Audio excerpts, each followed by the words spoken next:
नमस्कार बंधुरा नंदिनी सिम्पल कुकेर आरो एकटी पर्वे आपनादेर सबाइके जानाच्छि स्वागत। आज के तैरी करेछि एकदमई कम मशलाय कम तेले सकाल बिकालेर जोन्नो दारुण टेस्टी एकटी जलखाबार रेसिपि। এই রেসিপিতে একদমই কম সময়ে এবং কম জিনিস দিয়েই তৈরি হয়ে যাবে আর খেতে হবে দুর্দান্ত টেস্ট। সকাল বিকালের টিফিনের জন্য একটি পারফেক্ট রেসিপি। তাহলে আর দেরি না করে চলুন বন্ধুরা রেসিপিটি দেখে নেওয়া যাক। আজকের এই রেসিপিটি তৈরি করার জন্য প্রথমে এদিকে আমি নিয়েছি একটা বড় সাইজের কাঁচা আলু। আলুটা একটু বড় আছে বলে আমি এখানে একটা ব্যবহার করেছি, ছোট হলে দুটো ব্যবহার করতে হবে। এবারে আলুটাকে একটা ছোট গ্রেটারের সাহায্যে একদমই মিহি করে গ্রেট করে নিচ্ছি। আলুটা একদমই মিহি করে গ্রেট করে নিতে হবে, সে কারণে আমি এখানে একটা ছোট সাইজের গ্রেটার ব্যবহার করলাম। তো বন্ধুরা আলুটাকে আমি একদমই মিহি করে গ্রেট করে নিলাম। তো দেখুন ঠিক এই রকমই গ্রেট করে নিতে হবে।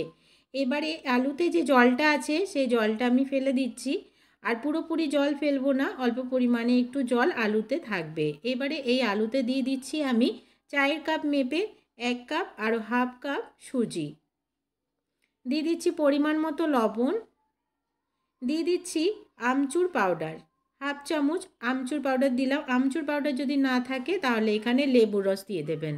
দিয়ে দিচ্ছি গোলমরিচের গুঁড়ো হাফ চামচ। খুব ভালো করে এবারে মিশিয়ে নিচ্ছি।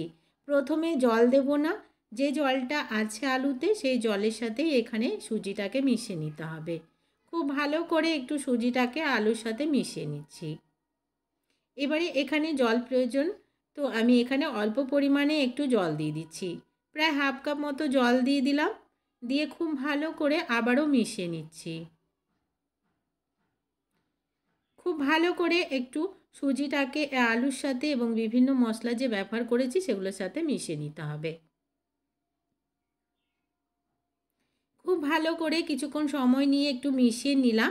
এবারে ঢাকা দিয়ে রেখে দিচ্ছি 5 মিনিটের জন্য। সুজিটা যেহেতু একটু ফুলতে হবে, তো সুজিটাকে ঢাকা দিয়ে রেখে দিয়েছিলাম 5 মিনিট। 5 মিনিট পর ফিরে এলাম।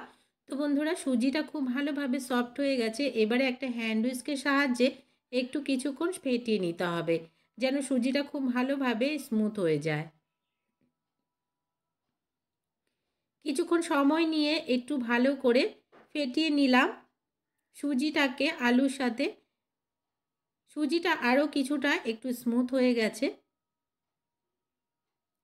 এবারে এখানে আমি ব্যবহার করছি হাফ চামচ বেকিং পাউডার। আমরা ভেতরটা একটু জালিদার স্পঞ্জি তৈরি করব, তো এখানে হাফ চামচ বেকিং পাউডার দিয়ে দিলাম। দিয়ে আবারও খুব ভালো করে একটু ফেটিয়ে নিচ্ছি। বেকিং পাউডার বা বেকিং সোডা কোনো কিছু ছাড়াও এই রেসিপিটি করা যাবে, তবে একটু যদি ফুলা ফুলা তৈরি করতে হয় বা স্পঞ্জি তৈরি করতে হয় তাহলে বেকিং পাউডারটা ব্যবহার করতে হবে।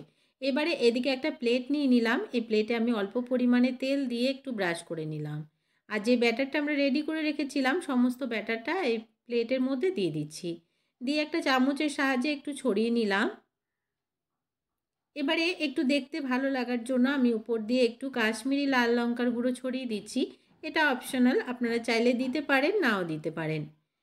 অল্প পরিমাণে একটু কাশ্মীরি লঙ্কার গুঁড়ো ছড়িয়ে দিলাম। ব্যাটারটা আমাদের একদমই রেডি হয়ে গেছে। এবারে এদিকে একটা কড়াইতে আমি জল গরম হতে বসিয়ে দিয়েছিলাম, আর ওপরে একটা ছিদ্রযুক্ত প্লেট দিয়ে দিয়েছি। এবারে এই প্লেটটাকে আমি এখানে বসিয়ে দিচ্ছি। এবারে ঢাকা দিয়ে রেখে দেবো প্রায় 15 মিনিটের জন্য। যেহেতু আমরা কাঁচা আলু ব্যবহার করেছি, 15 মিনিট মতো স্টিম দিতে হবে, তাহলে খুব ভালোভাবে সেদ্ধ হয়ে যাবে। পুরোপুরি 15 মিনিট পর ফিরে এলাম বন্ধুরা। এবারে দেখে নেব যে আমাদের রেসিপিটি তৈরি হলো কি না।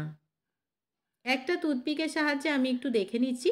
তো দেখুন একদমই টুথপিকে লেগে যায়নি, খুব ভালোভাবে একদমই সেদ্ধ হয়ে গেছে। পুরোপুরি 15 মিনিটের মধ্যেই সেদ্ধ হয়ে গেছে। আমি এবারে নামিয়ে ঠান্ডা করে নিচ্ছি। নামিয়ে ঠান্ডা করে নিলাম। এবারে প্লেটে থেকে কেটে বার করে নেব। তো আমি একটা ছুরির সাহায্যে প্রথমে পিস পিস করে কেটে নিচ্ছি। উষ্ণ উষ্ণ গরম রয়েছে, পুরোপুরি ঠান্ডা করে তবেই কাটতে হবে। আমার একটু তাড়া আছে বলে আমি তাড়াতাড়ি তুলে নিচ্ছি। তো বন্ধুরা আমি উষ্ণ উষ্ণ গরম অবস্থাতেই তুলে নিচ্ছি। ছোট ছোট পিস করে কেটে নিলাম। তো দেখুন একটা তুলে নিলাম, আমি আরও কয়েকটা এভাবে করে তুলে নিচ্ছি। এটা এভাবেও আপনারা যে কোনো চাটনির সাথে খেতে পারেন। একদমই সবজি লাগবে না, শুধুমাত্র সস বা চাটনির সাথে খেতে ভালো লাগবে। এছাড়াও আরেকটু টেস্ট করার জন্য আর আরেকটু দেখতেও ভালো লাগার জন্য আমি ফ্রাইং প্যানে একটুখানি তেল দিয়ে দিলাম, দিয়ে একটু শস্য ছড়িয়ে দিলাম। গোটা শস্য ছড়িয়ে দিয়ে একটা একটা করে রেসিপি আমি এখানে দিয়ে একটু সেঁকে নেব। দুপাশটা একটু সেঁকে নিলে বাইরেটা ক্রিস্পি হবে, খেতে আরও বেশি ভালো লাগবে। উল্টে পাল্টে দুপাশটাকে একটু সেঁকে নিচ্ছি। খুব ভালোভাবে দুপাশটাকে সেঁকে নিলাম। এবারে আমি এগুলোকে নামিয়ে নিচ্ছি। একদমই রেডি হয়ে গেল আজকের রেসিপিটি। তো বন্ধুরা আমি সার্ভ করে দিলাম। এই রেসিপিটি গরম গরমও খাওয়া যেতে পারে, এছাড়া ঠান্ডা করেও খাওয়া যেতে পারে। খেতে হয় দারুণ টেস্ট, একবার হলেও বানিয়ে দেখার অনুরোধ রইল। আজকের রেসিপিটি ভালো লাগলে একটা লাইক করার অনুরোধ রইল, অনেক অনেক শেয়ার করে দেওয়ার অনুরোধ রইল। নতুন বন্ধু আমার চ্যানেলে নতুন এসে থাকলে আমার চ্যানেলটিকে সাবস্ক্রাইব করে পাশে থাকা বেল আইকনটাকে প্রেস করে অল বাটনে ক্লিক করতে ভুলবেন না। এ ধরনের নোটিফিকেশানগুলো, রান্নার নোটিফিকেশানগুলো সবার আগে আপনাদের কাছে পৌঁছে যাওয়ার জন্য। আজকের রেসিপি এখানে শেষ করছি, দেখা হবে পরবর্তী রেসিপিতে। আজকের মতন টাটা বন্ধুরা, সবাই ভালো থাকবেন, সুস্থ থাকবেন। তো বন্ধুরা দেখুন কতটা জালিদার স্পঞ্জি তৈরি হয়েছে, ভেতরটা আপনারা দেখে বুঝতেই পারছেন। আর এই রেসিপিটি সত্যিই একটি দারুণ রেসিপি। আজকের মতন টাটা।